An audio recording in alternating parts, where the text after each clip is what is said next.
Islamist groups, the Akim and Mujao, two major players in the occupation in the north of Mali. Meetings are being held to evaluate the dysfunctioning of the court system in Niger. A recent poll shows that 1 person out of 2 in Niger does not trust the court system. Political pressure, corruption, lack of means and personnel are the main shortcomings. The government says that prisons are old and too small, and more than half of all prisoners are awaiting trial. An emergency number has been established to call in all attempts at corruption. In Nigeria, the mother of a college student says her son's life ended in terror and violence after an angry mob mistook him for a robber, and he was one of 3 students who was killed. And this kind of vigilant justice is raising alarm among human rights groups. CNN's Vladimir Dottrins reports, but we must warn you that it contains very disturbing images and sounds. I don't want to remember that. I don't want to remember that. My son is gone and he's gone. The loss of a son, horrible in itself. And the way he died, horrific. Chadeka. Chinwe Baringa's son, Chiadika, was lynched. An incident captured on cell phone and posted to the web. Shot in October, it shows Chiadika and 3 classmates from the University of Port Harcourt, naked, bruised, and bloody. They look dazed and appear to be pleading for their lives as a crowd surrounds them, screaming, shouting, inching closer. The way he was battered, with clubs, with knives, all his body from head to toe was filled with bruises. The beatings continue until someone lights a match and sets one of them on fire. As he screams in agony, another tries to crawl over to where he is, as if to save him before he too is engulfed in flames. That I saw their dead body in the ambulance, I collapsed. What caused the mob to kill these young men may have been a simple misunderstanding. Chiadika's mother says one of the men was owed some money, and he asked his friends to help him collect the debt in the nearby village of Alu. Within minutes, word began to spread that Chiadika and his friends were thieves. That guy now raised an alarm. Armed robbers, broad daylight. You will take off. Immediately you hear armed robbers. But they were like harmless, innocent kids. You'd think that if a citizen caught an armed robber, the first call would be to the police. But this is Nigeria, where sometimes critics say the police can be more dangerous than any criminal. The public maintains deep distrust of the police, who are seen as ineffective, corrupt, and at times complicit in crimes. The Nigerian police have failed to crack down on violent crime, especially in southern Nigeria, which in many cases communities have turned to mob justice or formed vigilante groups who carry out summary executions of criminal suspects. It happened to this young man who was afraid to appear on camera. When you came to visit a friend, the people here at the front gate thought that you were a thief. Yes. And what happened then? They land me, beat me anyhow. Use the heavy stick to beating me. It doesn't look where he's beating me. What was going through your mind? What were you thinking? Yes, I was thinking that maybe he should not go and kill me. I went to hospital. He escaped with his life, but barely. There's no money for us because suddenly when the case happened like that, when we went to police station, you know that we will write statement. At the end of the day, we have to drop something for them. And generally, if you are a victim of a crime, if you go to the police, you're asked to fund the criminal investigation. If you don't have the money to fund it and meet the incessant bribes of the police, the case is often dropped. In 2010, Human Rights Watch released a report describing widespread corruption in Nigeria's police force and abuses against ordinary citizens. The Nigerian police deny these allegations. In a statement to CNN, they say there's no denying that the Nigerian police force is not perfect, nor are our critics like Human Rights Watch. But we are committed to improving our competency through training and retraining and to improve our service delivery. The police say they've arrested and charged 13 people in the case of the Alu 4, and the incident has seemingly galvanized the public.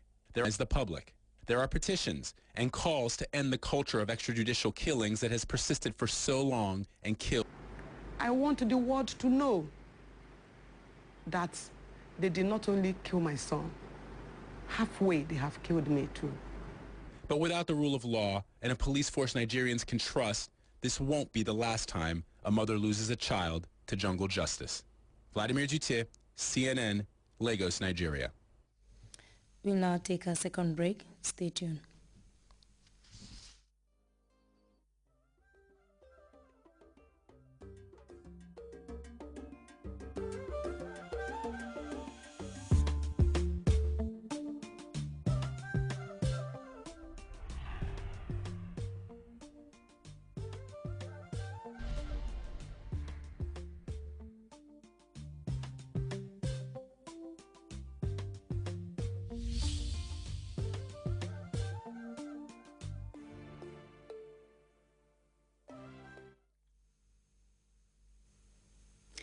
Welcome back, and it's now time for the weather report, courtesy of the Central Forecast Office.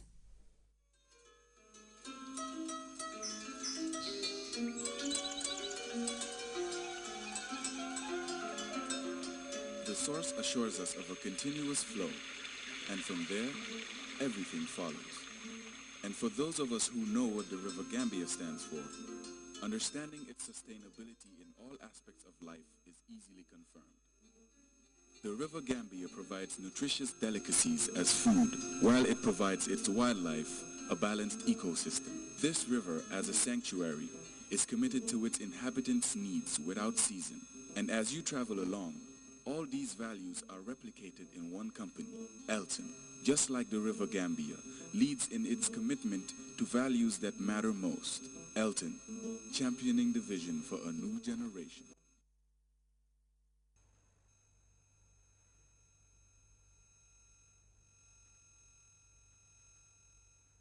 Good evening and welcome to the weather news, beginning with a summary of the weather during the day today, followed by our forecast. The Gambia this afternoon was characterized by relatively warm but dry atmosphere. For what will follow, let's start with a look at the satellite image captured at 16:30 hours, indicating the prevalence of medium-level clouds across the Gulf of Guinea states over the central and the southern part of the continent.